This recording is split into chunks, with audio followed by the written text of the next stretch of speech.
আল্লাহ রসুল সাল্লাল্লাহু আলাইহি ওয়াসাল্লাম এখানে এসে 2 রাকাত সালাত আদায় করলেন এবং সেই নামাজের মধ্যে তিনি দীর্ঘ লম্বা সেজদা দিচ্ছিলেন। অনেকক্ষণ ধরে তিনি সেজদা থেকে উঠছিলেন না। সাহাবায়ে কেরাম আজমাইন ভয় পেয়ে গেলেন যে আল্লাহ রসুল সাল্লাল্লাহু আলাইহি ওয়াসাল্লাম কি তাহলে পৃথিবী থেকে বিদায় নিয়ে চলে গেছে। এত লম্বা দীর্ঘ সেজদা তো তিনি কখনো আমরা দেখিনি যে তিনি এইভাবে কখনো দিয়েছেন। রাসূল সাল্লাল্লাহু আলাইহি ওয়াসাল্লাম বেশ কিছুক্ষণ পরে তিনি সেজদা থেকে উঠলেন। সাহাবায়ে কেরাম আজমাইন বললেন, ইয়া রাসূলুল্লাহ, আমরা কখনো এই অবস্থায় আপনাকে দেখিনি যে এত লম্বা সেজদা আপনি নামাজের মধ্যে দিয়েছেন, কি কোনো বিপদ, কোনো সমস্যা? আল্লাহ রসুল সাল্লাল্লাহু আলাইহি ওয়াসাল্লাম বললেন, না, তোমরা সুসংবাদ গ্রহণ করো।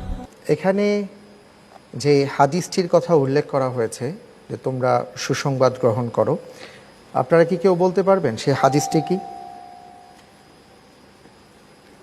ডান পাশে বাজার প্রেস করেছেন এবং আমাদের মকবুল আহমদ ভাই, আপনি।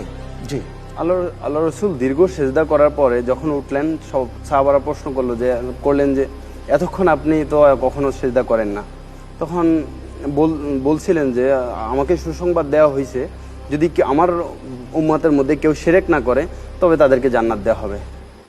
কেউ চ্যালেঞ্জ করতে চান? ভাইয়া, আপনি যে উত্তরটি দিয়েছেন আসলে উত্তরটি হবে রাসূল সাল্লাল্লাহু আলাইহি